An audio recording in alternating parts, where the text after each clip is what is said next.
Hello, I'm the Siopao Guy, and welcome to the meta review for June 15, 2023. So then, the ban list has now officially hit now.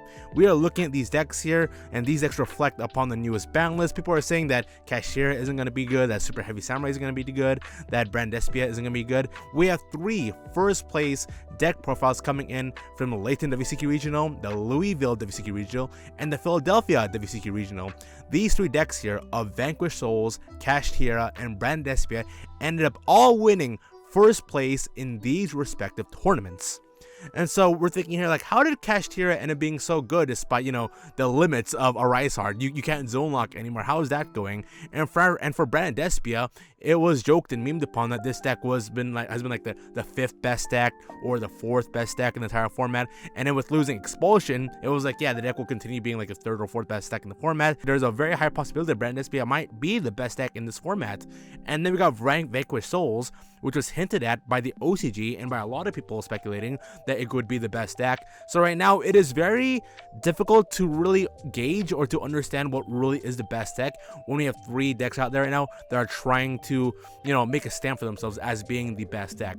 And so first off here, let's look at Vanquish Souls. This was a deck that was considered to be the best deck coming into this new format, not Kashtira, not branded. Once again, for Vanquish Souls, this deck is as good as the tech cards you apply with it.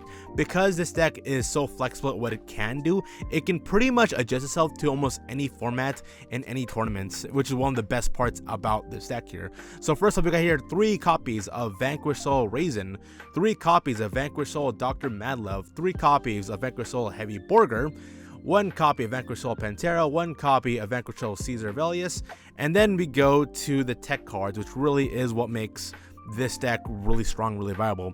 We have the 3 Ash Blossom and Joyous Spring, the 3 Effect Failers, the 2 Ghost Bell and Haunted Mansion.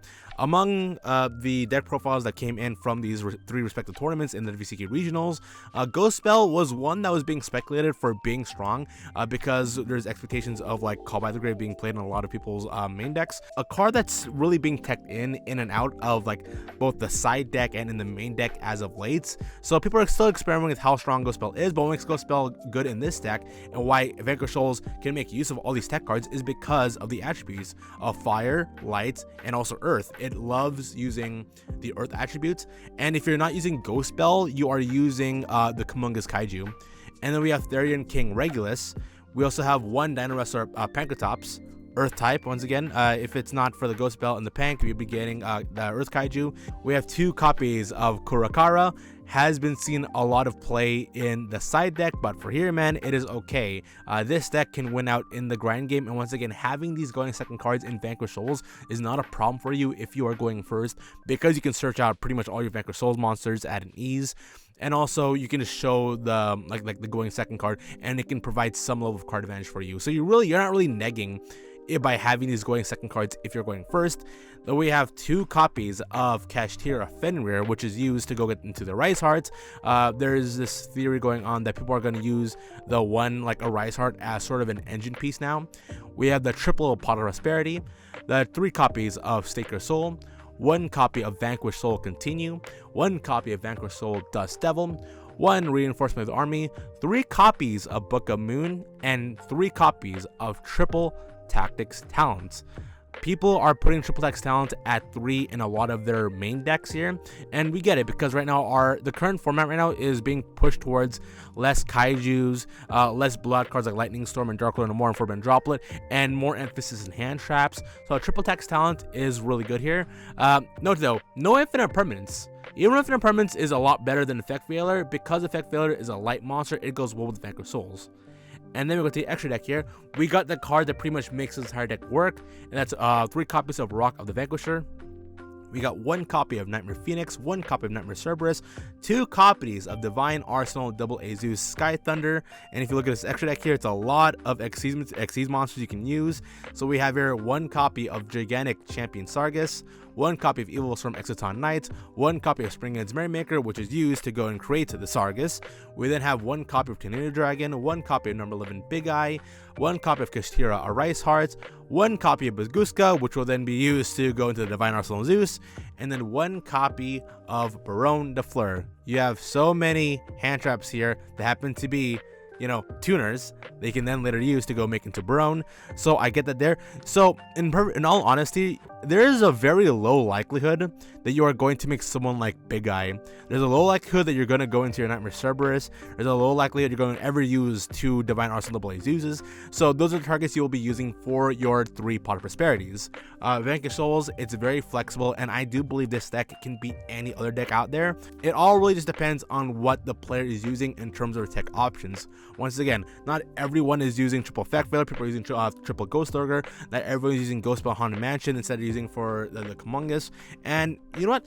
This is the first profile I've seen from Vanquish that's actually using Theron King Regulus. So he kind of moved in from the super heavy samurai slot and is now going towards like Vanquish Souls. So this card is still being used play, and despite the fact that this card is, you know, a very, very expensive card, it is a one of, and you really don't necessarily need this guy. He's used in tandem with Vanquish Souls Heavy Borger, but really you don't need Regulus. Now this guy ended up winning first place with it, so good on you for that. And then we go to the deck that people were speculating to be tier 2 or tier 3 in the upcoming format, and that is Kashtira. You can't zone lock anymore. Like, okay, you can't zone lock now, what do you do? Is it really a Rise Hard Pass? People still struggle with a Rise Hard Pass, same way people will just generally struggle with Dark Law. But unlike Dark Law, this card is still Dark Law combined with Trident, so it's still a very powerful boss monster that you have to go and deal with. But even then, one thing that people forget about Kashtira is that the fact that the main monsters themselves are really darn strong. Like Kashtira Unicorn and Kashtira Fenrir are proper beatstick monsters, and you also have the triple Lava Gum to go along with it. So really, they don't need their extra deck in order to go and honestly beat you. They really don't. Like, most of the cards here you see in the extra deck are not going to be used. They're going to go into Rise Heart or Shangira, and they'll probably attack with it and go to Divine Arsenal Zeus. They can go to Big Eye, but for the most part here, these monsters are not really used, and Kashtira can win all on their own through, you know, card advantage and through the main monsters themselves. So we have 3 copies of Kashtira Fenrir, 2 copies of Kashtira Unicorn, 2 copies of Kashtira Rise Heart, 1 copy of Kashtira Ogre, 1 copy of Scareclaw Kashtira. Then we're going back to the hand trap lineup again. We went from people not playing Ash Blossom and just purely playing Droll and Lock to now people just playing 3 copies of Ash Blossom, and I'm seeing very little Droll and Lock in this upcoming format here. So we have 3 Ash Blossom, no Droll and Lock. We have 3 copies of Lava Golem. 3 copies. This isn't in the side deck. This is a main deck. 3 copies of a going second card being used here. That to me is astounding. And we have the double triple tactics talent, 2 copies of triple tactics thrust. So really you kind of have like 4 copies of talents in your main deck. And once again, and you saw previously in the Vanquish Souls deck profile here, where you have like a lot of hand traps being played here.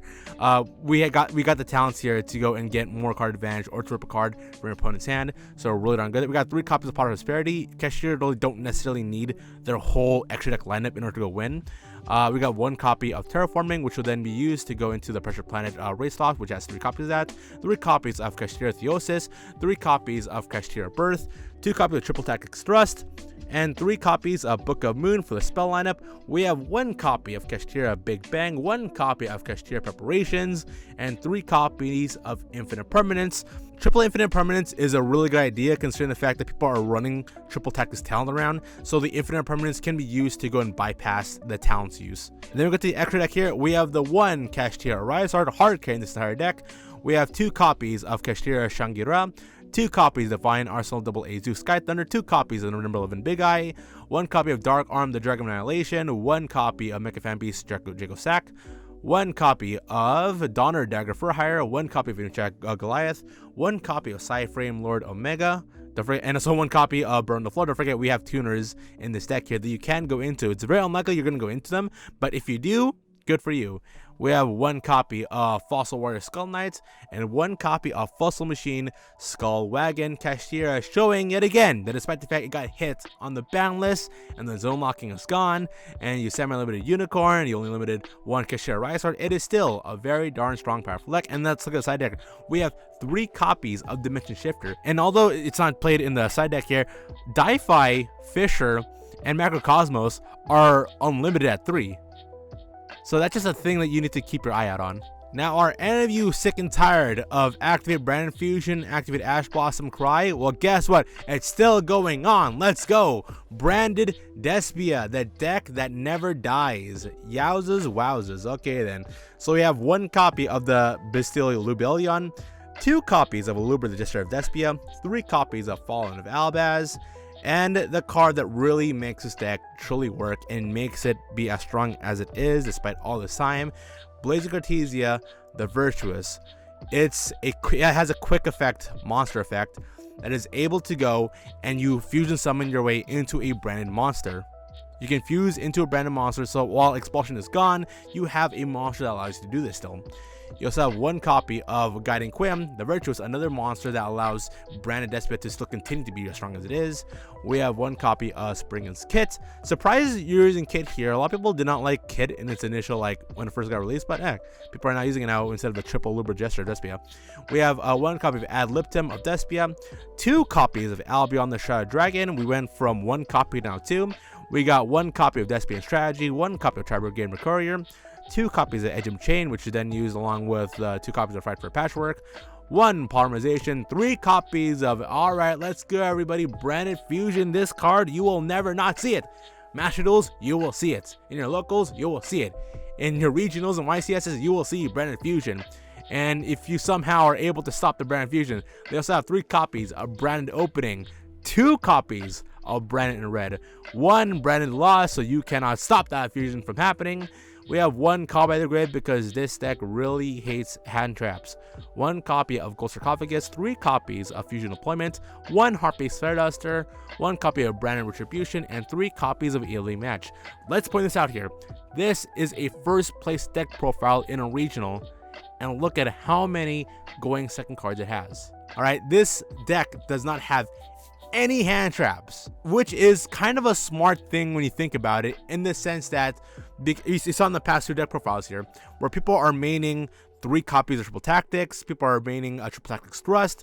People are going into this format with like, hey, people are going to be playing a lot of hand traps. So this guy over here chose not to play a single hand trap because he just wants to avoid the Triple Tactics thing coming and hitting his way.